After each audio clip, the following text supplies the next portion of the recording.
Hello again, and welcome to what will be a terrific panel discussion back here at the Moral Money Summit. We're going to be talking here about creating partnerships between business and financiers, the extent to which each of these two sectors, the real economy as it's called, as well as the financial sector, can play a part in moving the global economy in a more sustainable direction, as is so urgently needed. We've got a great and varied panel here, people with different perspectives on these problems. Chris Pinney is the president and CEO of the High Meadows Institute. Matt Slovic, head of global sustainable finance at Morgan Stanley. Taylor Pullins gives us a legal perspective from White & Case. And Ezgi Barcenas is the chief sustainability officer at Anheuser-Busch InBev. So we have a lot of different perspectives from different parts of the economy. Chris, I'd like to start with you, since you have a very broad perspective on this, I think, with the work that you do at High Meadows. And I think the first thing I'd like to ask you here is how big an influence the financial sector can have in pushing companies in other industries in a more sustainable direction. There are some who question whether that is even the role of the financial sector, or whether that's the role of policymakers, and the financial sector should simply focus on conventional metrics of performance. What's your take on that, Chris? Well, I think the financial sector has a critical role to play, and it has a role to play whether it wants to or not. 45% of assets now are in index funds, so-called passive funds, and these are funds that are invested for the long term. They're not, shares are not bought and sold through index funds. So it's very much in the interest of the index funds to ensure that the firms that they're invested in are well managed and sustainably managed for the long-term interest of their beneficiaries. You know, when it comes down to change, the cliche is the alignment of incentives. And one of the things to remember is that the large institutional investors are trying to manage money for beneficiaries that may be 20 or 30 years out. They need a long and consistent form of cash flow. I might take a moment to say, if you look at the incentives for politicians, you're trying to raise money for your next election in 2 years if you're in the United States. So the incentives are very much aligned for investors to play a long-term, take a long-term perspective and push for a long-term performance. So Ezgi, from your perspective in the real economy, I always feel it's a bit insulting to people in the financial sector as though they're in the surreal economy or something. But from your perspective at an industrial company, a consumer goods company, how far do you think your incentives as a company are being shifted by what you're hearing from investors, from other parts of the financial sector, vis-a-vis from what you might hear from the regulators, coming out of the political space, or coming from your consumers? How important is that voice from the people that you engage with in the financial sector? Increasingly more important would be my short answer. I definitely agree with Chris. I think increasingly what we're seeing in the investor community is that long-term view, and they're not only looking at it from a downside risk potential, but also the upside potential as well, in how they view the ESG metrics, the environmental social governance metrics, and governance of these topics within a company. And so specifically for us at ABI, we've seen a remarkable growth in investor interest over the last several years, but especially over the last year, both on fixed income and equity side. And I think that's quite exciting, especially for a sustainability professional like me. And you know, we are increasing our engagement, our disclosure, and our transparency, but what we're also finding out in that engagement is that increasingly our investors and analysts are asking us to put these topics, these metrics in context of our operations, of our value chain, and for us to share not only our ambitions, but also the progress and the lessons learned along the way, because we're all in this together as a journey, and we're all sharing you know, what is material for the business, for the success of the business, as well as the stakeholders around the world. So increasingly what we're seeing is that the long-term business and ESG strategies are becoming kind of more united in their view, and of course in our view, and that these are deeply interconnected topics. So definitely I think there's reasons to believe that there is a redesign of finance for sustainable development, and we're starting to see how some of the members of the financial community creating these important incentives for the real economy to create that transition, to support that transition. So Matt, from your point of view within the financial sector, we heard earlier from your colleague Audrey about the strategic vision guiding Morgan Stanley here. I'd like to talk to you more about some of the details of the approach. In fact, Audrey and I spoke previously about the importance of definitions here. So for example, what is sustainability? So in your role as head of global sustainable finance, I presume that Morgan Stanley wouldn't consciously be funding things they considered highly unsustainable. So how do you define sustainable finance? What falls under your remits rather than those of your colleagues? Yeah, well, first, Simon, thanks so much for having me on such an esteemed panel here with my colleagues. I think there's a lot of different things in that question, as well as in the one that you asked to Chris and to Ezgi, because I think in many ways the topic of sustainability, and you started by asking sort of, the financial services sector and investors focused on returns versus issues of sustainability.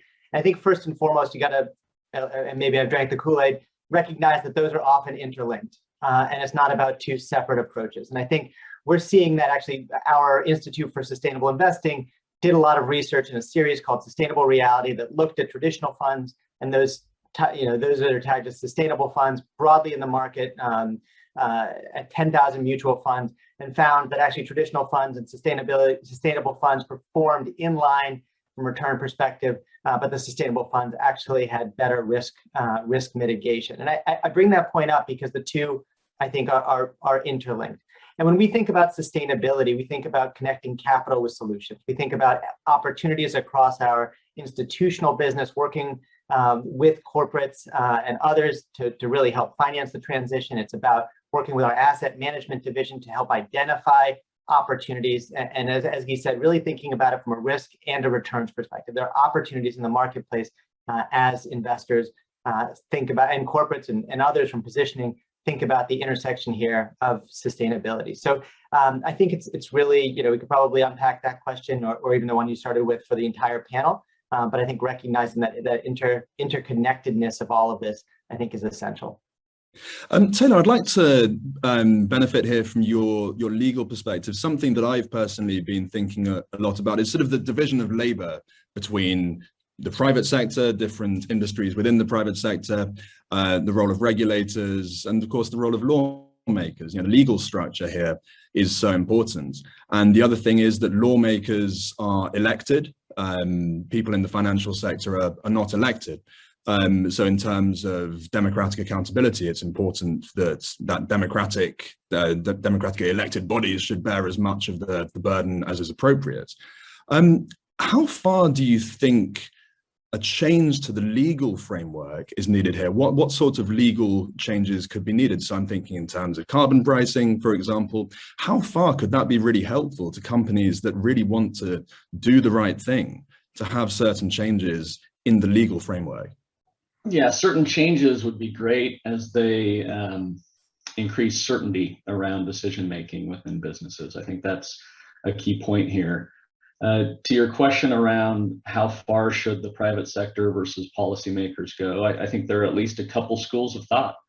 Many, and I'm included here, many believe the private sector needs to lean in even more, needs to lead the way. Frankly, they know how to run their businesses and they know where the next step for improvement from a resiliency or sustainability perspective would be. They also, many may feel like there's a lack of pragmatism on the policymaking side. So, when we have a lack of pragmatism, or at least the belief or perception that that's the case, that's not going to be as constructive. Let me address the other school of thought. The other school of thought is that policy should be shaped by governments, by elected officials, because they work with the public interest in mind, and that the private sector is too self-interested.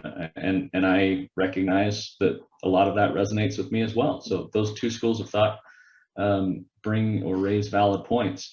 But your question addressed a couple different things, and one was how far or how could changes in the regulatory world improve things? I think that they improve things as they create or improve certainty, and as they bring incentives to making changes. Certainly there's the incentive versus punishment argument, but most of the clients with whom I engage, if they feel like carbon pricing will bring greater certainty to the way they run their business, they are supportive of those changes. And then the point of incentives. If regulatory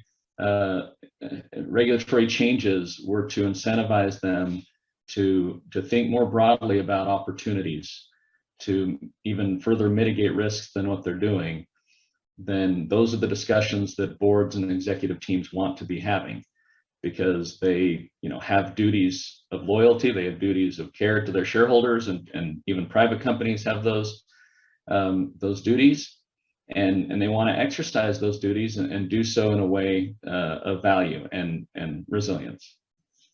I think the question of incentives that you raised there is really, really important. I'd like to get your thoughts on this, Chris, in the sense that I think sometimes there's an unhelpful approach taken here within the debate where people are demonized, or people take sides too much. I think within any industry you have a few saints and a few psychopaths, but most people are decent and just trying to do the right thing and muddle through. But people do respond to incentives. All of us respond to incentives. Companies respond to incentives. Business people respond to incentives. And right now, the incentives don't sufficiently disincentivize the use of fossil fuels, for example. They don't sufficiently incentivize the use of clean energy to get us anywhere near net zero. How do we shift those incentives to get us towards net zero, and more broadly towards addressing the other problems, environmental and social, that we still have in our economies? Are you still on mute, Chris? Thank you. No, I was going to do that. I think, first of all, you need to step back for a moment and sort of look at the current context in the 21st century. We're in the midst of, for better or for worse, renegotiating the social contracts. Who's going to be responsible for what? So it's a very confusing and turbulent time, because if you look globally, over half of the world's top economies by revenues are now large firms. Those firms are part of global governments, whether they want to be or not. Richard Edelman calls them, corporate statesmen. They have a statesman role. So large firms are, and the leaders of these large firms understand that. I think probably the best articulation of this was Larry Fink in 2018, when he sent a letter to the companies that BlackRock's invested in. And he basically said, "You see many governments failing to prepare for the future. As a result, society is increasingly turning to the private sector and asking that companies respond to broader societal challenges. Indeed, the public expectations of your company have never been greater. Society is demanding that companies, both public and private, serve a social purpose." And that's the context we're trying to sort out and understand. I think what investors are doing, and the key issue around incentives, is it's changing mindsets at the corporate governance level. There are, I think, probably in large firms, very few corporate directors who still hew to the Milton Friedman view of the world: the only business of business is business. But nevertheless, there needs to be radical reforms in corporate governance for companies to effectively manage their new role, not simply as economic institutions, but as social institutions. So part of the incentive systems are, we see financial sector investment managers asking companies about executive compensation. Are there practical plans to achieve net zero? It's not enough just to say we have this as a goal. What are you going to do to get there, and how do you incent behavior to do that? Do you have a corporate board with the capability to provide oversight of ESG issues and sustainability? So I think we're going to see a lot more push on corporate governance as we go forward. This is where it rolls up to. If large firms are going to be, in one sense, political actors, then they need to be governed accordingly with much more capacity than they do now on the policy side. Right.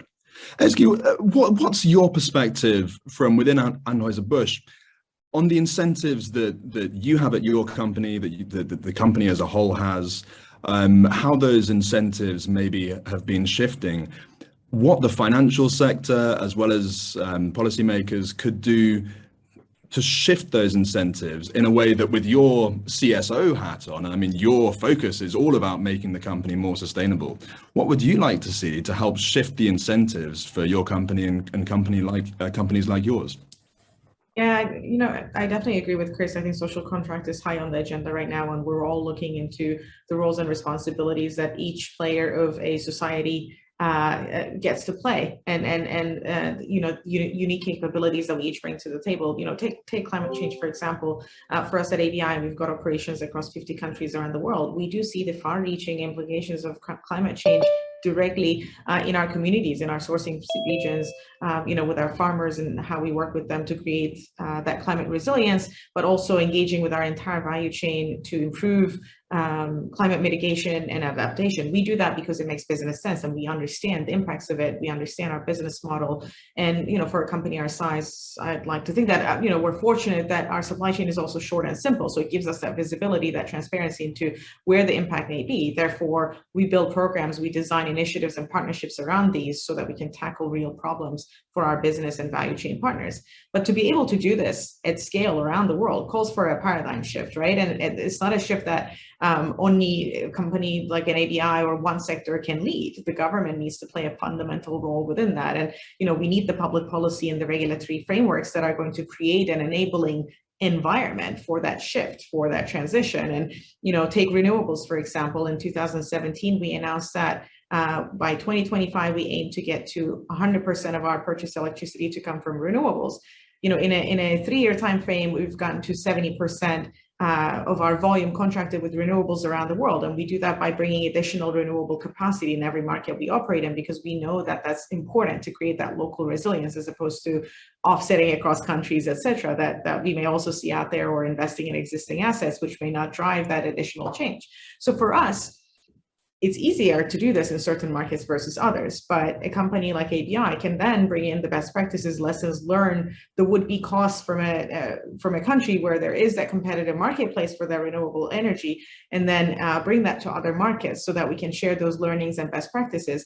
And you need to work with the governments to be able to do this, because without government interventions, these technologies wouldn't mature. They wouldn't scale up in those communities, in those developing countries. So I think there are places where governments can really catalyze the movement. And the last piece I want to add here is, this is not just about climate transition either. I think the government can also work with public and private sector to ensure that just transition, to tackle growing inequality and social inclusion challenges. Again, going back to the first point Chris made about, renegotiating a social contract around the world. So I think be it corporate or government, ultimately this comes down to enhanced governance of these societal and environmental challenges that we all share.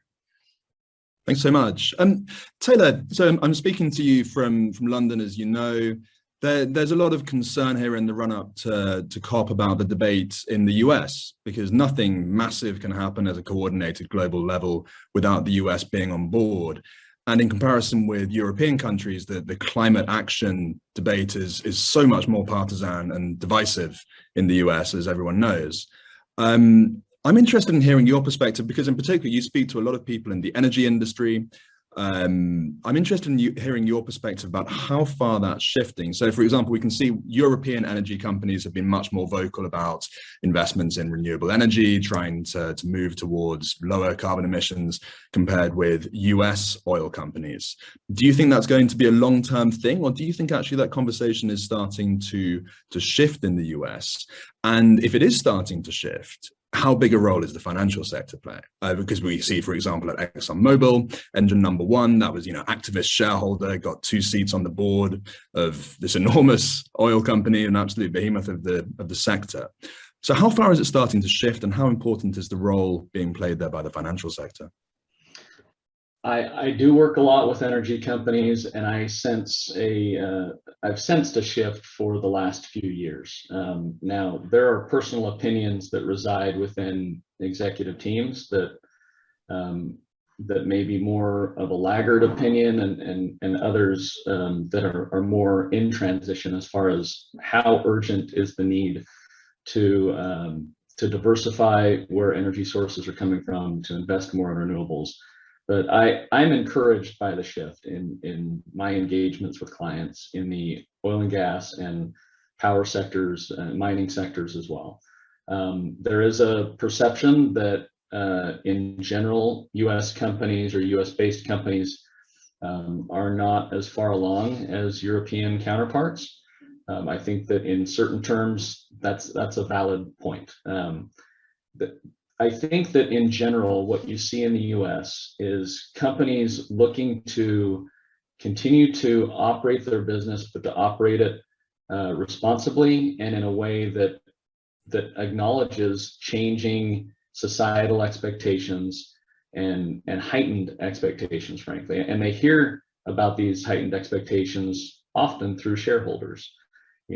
5 years ago, shareholder engagement was really based on the calendar. You would have proxy season that would roll around, and you would engage and address those points that were up for a vote at an annual general meeting.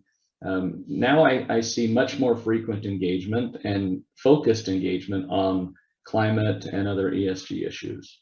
I think that is a positive, and I think it has played a significant role in this shift that we see. Going back to the point I was making about maybe a difference between US oil and gas companies versus European-based, I see US companies being aware of and looking to work with the resources, the natural resources that are abundant in North America. And natural gas is certainly one of those. And the use of natural gas and the role it will play in any sort of hydrogen economy. You often see, and continually I receive calls about carbon capture, use and sequestration opportunities, and the geology and again, natural resources available in the US present promise for those technologies. And if you look at the net zero plans of most companies, especially in the energy sector, they scream of the need to develop technologies and to bring them to a greater scale than the present day, because you see accelerated carbon capture from 2030 and forward. You see accelerated use of biofuels and renewable sources of energy that are not going to come about if we just operate as a status quo, thinking. Rather, this requires investment.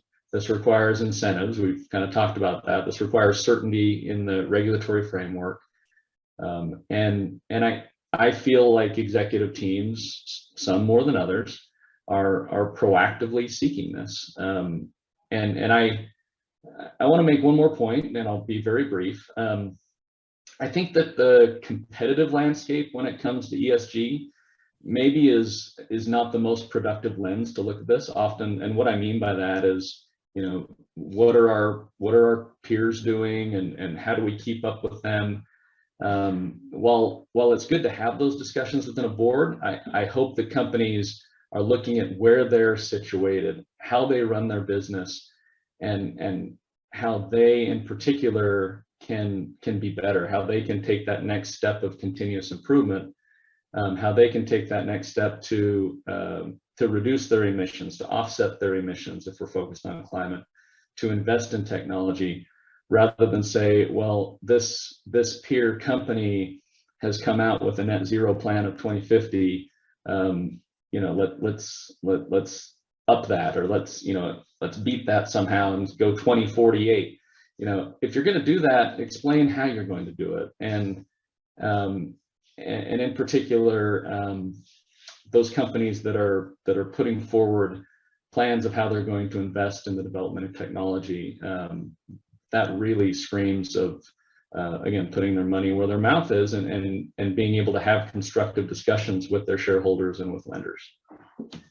Thank you. Matthew, we were talking about incentives, and I'm really interested in how you see the incentives for Morgan Stanley here, because there are lots of possible incentives that might be there.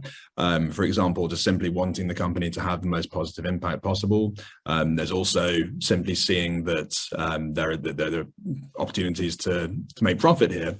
And I suppose there's a good bit of both, right? But I also assume that those incentives, the mix of those incentives, the strength of those respective incentives has not been completely constant over the past 10 years or so, that perhaps the opportunities to make money here have been changing, or perhaps the opportunities to actually have an impact here might have been increasing. I'm also interested in how far it's moved to the center of your strategic priorities. So how far these incentives have put it at the front and center. Speaking as a journalist, when I began my career in 2009, that was around the time of the Copenhagen conference. That particular conference got a lot of attention, but more broadly, talk about climate change was fairly marginal for most media organizations, and certainly within business media, sustainable business was way off to one side. It was non-core. If you looked at companies' annual reports, this these subjects might be mentioned in some section on page 270 or something. That it was certainly not in the CEO letter like it is now in every CEO and chairman's letter. How have you seen that evolution? How have the incentives for Morgan Stanley shifted, and how far has that put it at the front of your strategic thinking? So Simon, I think, thinking back a few years, even before you started in 2009 as a journalist, I would say when I first started in finance, the idea of sustainability, it was like a glossy brochure and a story, right? And today it is about investor relevant information. It's about competitive advantage. It's about strategic positioning. And I think that it would be, totally accurate to say that the growth around sustainability, ESG, and the focus on climate change has been exponential year over year over year. One of the things that we do through our Institute for Sustainable Investing is focused on gauging the pulse of the industry through a series we call sustainable signals. And what we found is very consistently, increasingly consistently across individual investors, asset owners, and asset managers, the focus on sustainability and ESG is now, somewhere around 90% up or down a little bit for each of those cohorts. And I think that it's only going to continue to grow. Something like a third of investable assets now follow some sort of sustainable strategy. All of the data points bring attention to the focus here. And I think ultimately, I totally understand what Taylor was saying about sort of not setting your strategy based on peers, which I think in general is a good life lesson. But the focus on sustainability and resilience and adaptation to climate change, as Guy was talking about, is incredibly important as a strategic differentiator. So, Morgan Stanley broadly, key advisor to clients around the world. And I think the conversation around transition, I think the conversation around resiliency, the access to markets, and to your point about incentives, looking at the green bond market and the rapid growth there since we did the first benchmark deal for the IFC, almost 10 years ago, or shortly short of that. The focus, the ability to capture the greenium in the market now, where we're seeing for corporate some opportunity to reduce cost of capital. So I think all of this is starting to play out, and will only continue to accelerate. Thanks. Ezgi, there was in yesterday's Moral Money, which of course everyone has read very closely, we had a piece about a peer of yours, Mars. I call it a peer because it's in consumer goods. Obviously, it's snacks and pet food rather than beer, but similar-ish. And it was very interesting because they put out a net zero 2050 target, like many companies have done, but at the same time, they said, we are skeptical about the net zero targets as a concept because, making a target for 2050, the current CEO is highly unlikely to still be in the job at that time. So there are concerns, which, as you know, there are rising concerns from some quarters about the extent to which this is almost kicking the can down the road, easing the sense of urgency on companies to take action by setting a target that is effectively a generation down the line. So what is your company's approach to this? How do you balance? Because you need to have an ambitious long-term target. There's no doubt about that, but it mustn't let people off the hook for taking action in the immediate term. How do you find that balance? How far do you need the support of the financial sector in achieving that balance? Yeah, thank you, Simon, for the question. I think it's a very timely question and a very relevant question as well. And going back to Taylor's points around whether or not you should set a target that's a little bit more ambitious than the next because, you're trying to compete with each other, and there should be a level of healthy competition, but you shouldn't do things reactively either, right? And I think Matthew made this point as well.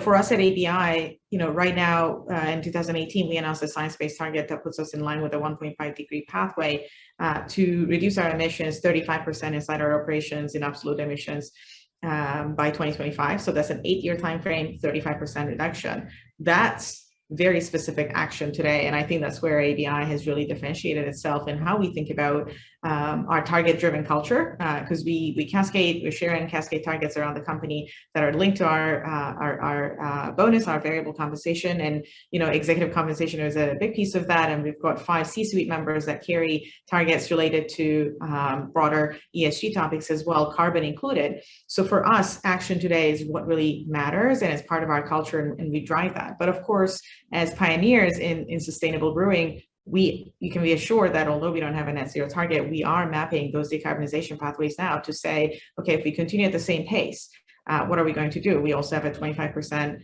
carbon emission reductions target across the whole value chain in that 8-year timeframe. So again, if you could maintain the same pace, how are you going to get to, what does your present forward kind of trajectory look like, and how do we need to accelerate that? What kind of technologies do we need? We launched an accelerator program to be able to chase those technologies. What kind of policy environments we need? We're bringing those learnings from market to market.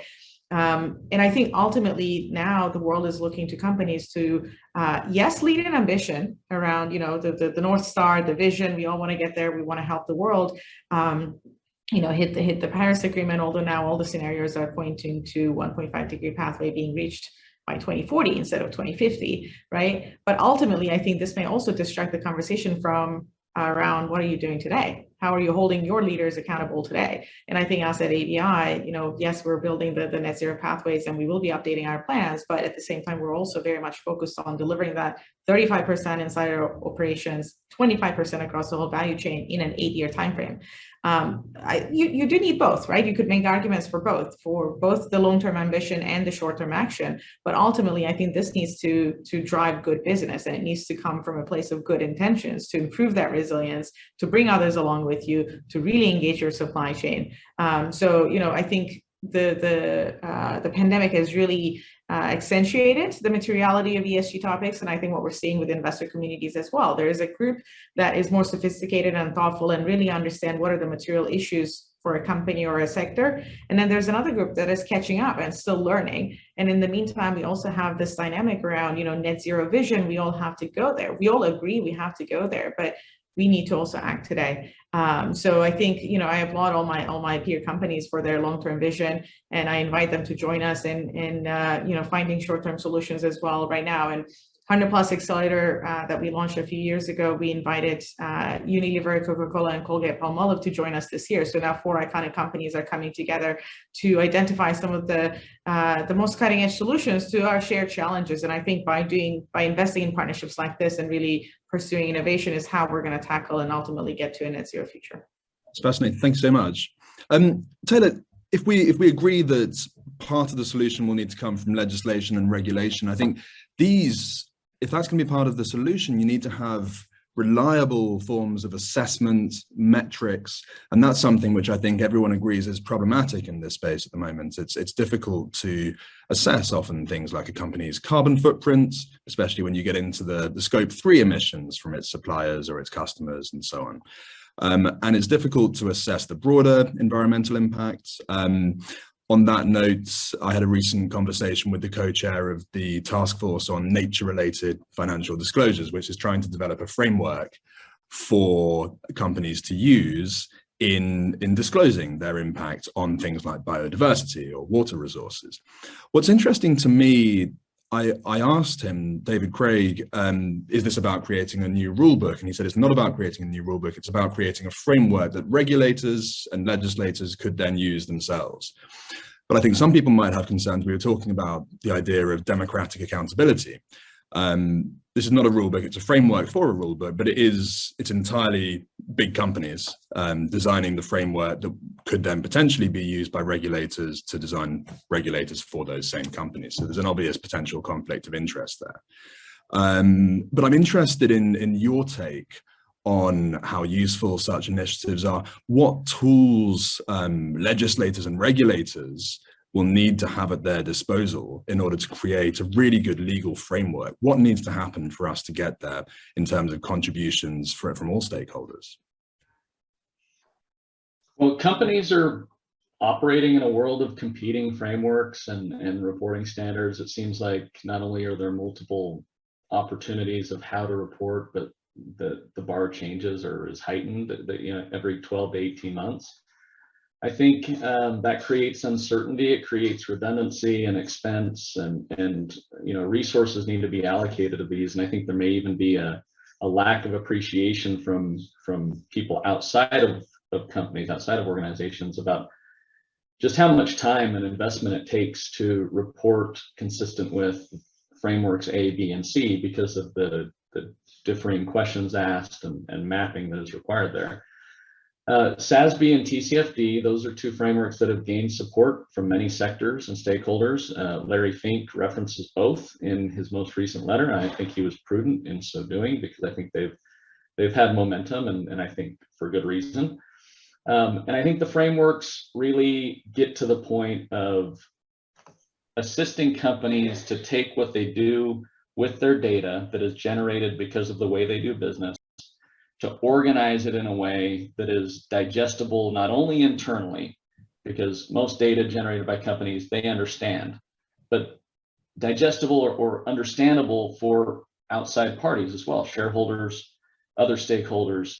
And that's the bridge that is being attempted right here, is take the data and be able to communicate it, and not only communicate it, but the role of sustainability reporting is often communicate it with context, communicate it as to how the company is doing these different things to lower emissions, communicate as to how they contribute in the communities in which they operate. That helps tell the story. I love listening to people like Ezzy who focus on these objectives within companies and obviously have achieved very strong performance as a result. The sustainable focus has brought a level of thinking and a lens to thinking that really gets to long-term value. And that's where the frameworks are attempting to bridge that gap of communicating data and how companies do it to external parties in the way they can digest it. I'm not a huge fan of the competing raters and rankers because I know how much investment and time and resources that takes. But Simon, your question was a good one in that having frameworks is a positive. Having ones that people can get behind and communicate so that shareholders can compare investment options.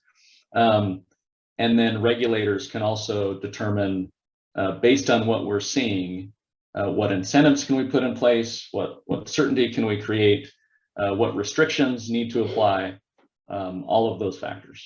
I hope I've addressed your question. That's a great answer, thank you.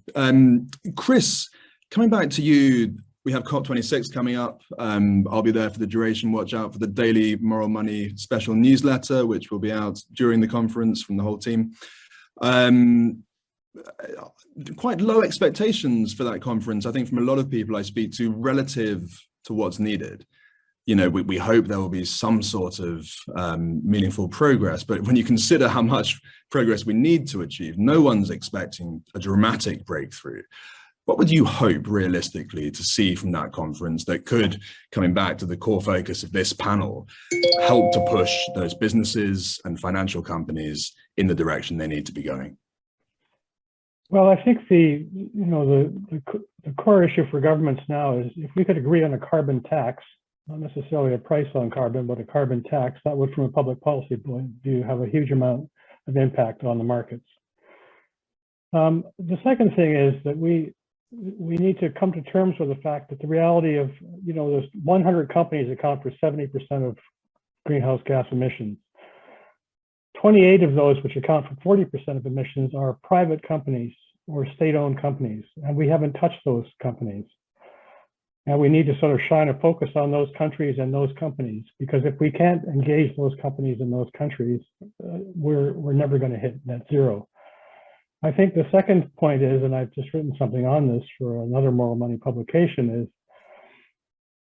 we need to invest, to a point that Taylor was making, we need to invest much more in alternative technologies, sequestration. We're going to live with a carbon economy for the next 20 years. We need to have an adaptation strategy and a sequestration strategy.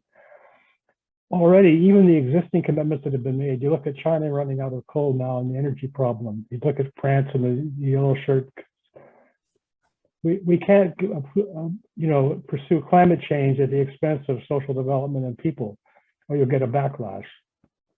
So there's going to have to be honest discussion about how to manage that and manage this transition.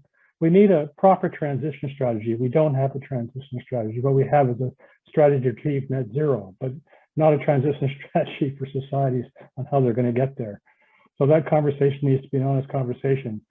We have a project where we're bringing together large institutional investors with large leading companies in an industry. We've done one in the pharma industry, and we're doing one with global banks now.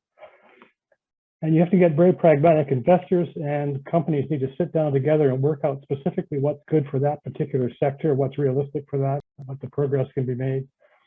An example, we had a regional bank saying, you know, it'd be all about signing up for climate, but all our people are in the fracking business. So what are we supposed to do? You know, how do we manage that transition? So there's got to be a lot more realism in the conversation about getting to net zero. Speaking about those conversations, Matthew, you're focused on sustainable finance, but of course, you know, you speak a lot with your colleagues who are dealing with other parts of the economy. How does Morgan Stanley deal? You know, you've got these long-standing relationships with clients who were in, you know, coal mining was once a perfectly respectable industry, right? Until we realized the effect on the environment. So how does Morgan Stanley as an organization manage those relationships with clients who have been very big and important clients, but who have a very, very significant carbon footprint and might not be making sufficient progress to deal with it? I'd say this is about transition. I think about this in, you know, the fact that in order to actually achieve net zero by 2050, to really think about that pathway and shorter term goals, as he was talking about, it's going to take everybody, right? It's not just a single bank or the financial services industry. It's going to be, I guess, as you said, the real and the surreal economy connecting and working together. Policy, corporates, across industries, banks, are all going to have to be part of the solution. And so, look, we are, you know, we seek to engage with our clients across the value chain to help on that transition. Big companies, smaller companies, across industries, because every company and every industry around the globe is going to have to play an important role in this transition.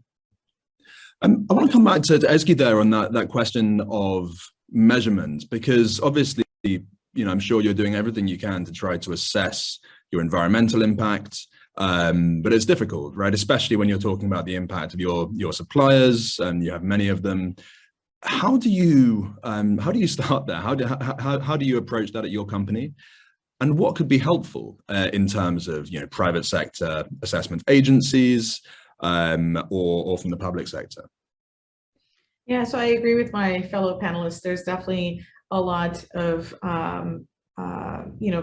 frameworks out there, reporting frameworks, be it SASB or GRI. There's a lot of different ratings agencies that we report into, and I think the proliferation of these is because there's an absence of regulatory directives, which we're now seeing slowly appear. You know, first with the EU taxonomy, more recently with SEC, driving some conversations around climate-related disclosure for the companies. So I think, you know, because these disclosures have been voluntary, they haven't really been successful in generating comparable, what I would say is comparable data. You know, could you compare some data to another company in the same industry? Yes, maybe. But again, what you're looking at is mostly what is inside your four walls, maybe some of the more general metrics around those KPIs that are really science driven, like the carbon emissions, et cetera. But if you're looking at water risk management, for example, or if you're looking at agricultural resilience, or if you're looking at social livelihoods, you know, these are really hard metrics to measure. And the differences between the frameworks and the ratings agencies and many surveys that are out there,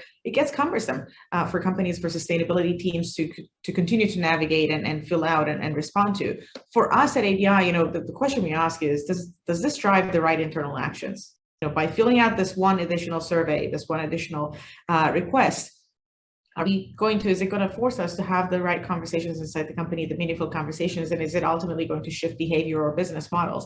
And I think until the reporting frameworks and the surveys aim to do that, and some of them are better at this than others, you know, we won't be able to make that transition. We won't be able to have that comparable, relevant data, the timely data, the real-time data. Because if you look at it, I think the challenge is a lot of the reporting frameworks and ratings out there, they really look at past performance, which is great. Holds you accountable, holds you true. But we also need to start looking into kind of forward-looking frameworks around what does our risk look like, how are we disclosing that, and how are we holding ourselves accountable into the future. And this is what, you know, TCFD frameworks Task Force for Climate-Related Financial Disclosure Frameworks are doing. And now, going back to your question around biodiversity, now we're seeing TNFD frameworks being developed, nature-related financial disclosure. So I think the conversation, as we're learning from climate, that's going to shift it into a nature and biodiversity-related conversation. But ultimately, I think the shift we're seeing is the businesses are going to also have to report into the future and not just on past performance as well, so that we can continue to build that standardized and comparable, assurable ESG-centric data. And I would say that assurability piece is also really important, bringing in that third-party credibility and validation. Yeah, no, in fact, you've obviously been thinking along similar lines to a member of our audience who's asked a question saying how big a problem is the lack of common ESG standards and how much harmonization is necessary or even possible. Taylor, this is not necessarily a matter of law, though perhaps it could be, but just from your personal perspective, what do you think about that? Could this be a matter of regulators saying, look, companies need to report on their ESG performance, and here are the standards that you will use? There's a very live debate about that, of course, because what if the standards become outdated? What if the standards are imperfect? Who gets to decide, and are they necessarily going to be the best qualified people to decide? Some would say it's better to have a universe of competing standards and allow the best standard to win out, because people will naturally be attracted to it. Do you think this is one to be left to private sector, sort of unregulated rating agencies, as is basically the case at the moment, or should this be a regulated area? Oh, that's, there are different ways of viewing that question. I want to say that the regulators have an opportunity to create a framework that all can apply. And while responses may look a little different, because that's how the SEC has traditionally approached things, meaning what is material to your business, is that what you need to disclose. I think that we need a way of companies having certainty about what they report. They need to report things that are not misleading, meaning this is a legal issue. You can create liability to your company if you report something that is materially misleading, and that can be in a required disclosure or it could be in a voluntary disclosure. Companies need to be very careful when it comes to how they're communicating their performance and their ideals around these issues. But yeah, I think that the lack of a prevailing standard is a problem. I think governments can play a role. I think the framework we're seeing in the EU, I am encouraged by, and I'm looking forward to additional guidance and probably rules coming out of the SEC. Thank you so much. We are very nearly out of time, but there's one more thing I want to ask to Matthew. And I'm afraid you're going to have to keep your answer to, I think, about 30 seconds because we're so near the end of the session.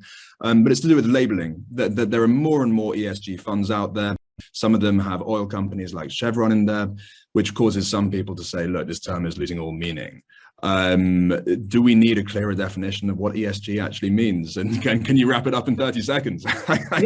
In 30 seconds, I'd say it's about transparency. I think it's going to be hard to rely on one label to mean everything to, the same thing to everyone. And so I think about transparency in terms of what a fund is doing, how they're doing it, so that investors go in with eyes wide open to understand what the strategy may be as around transition, how they think about fossil fuels, how they think about acceleration and evolution of companies in the portfolio. That was an excellent 30 seconds. Thank you so much, Matthew. Well, thank you so much, everyone. I think, as I said at the beginning, and I wasn't disappointed, we've got a really good mix of people on this panel. I think everyone made some really good points. And I think we really got through to the point that there is so much weight that needs to be pulled by so many different people in the private and public sector. And there's a real need not to focus too much, for example, on private sector companies just doing it all off their own back. We do need, I think everyone agreed, some elements of a new framework within which to operate for them in order to give incentives that are properly aligned with the broader social interest. So thank you so much to all of you, and I hope to speak to you all again very soon. Thank you.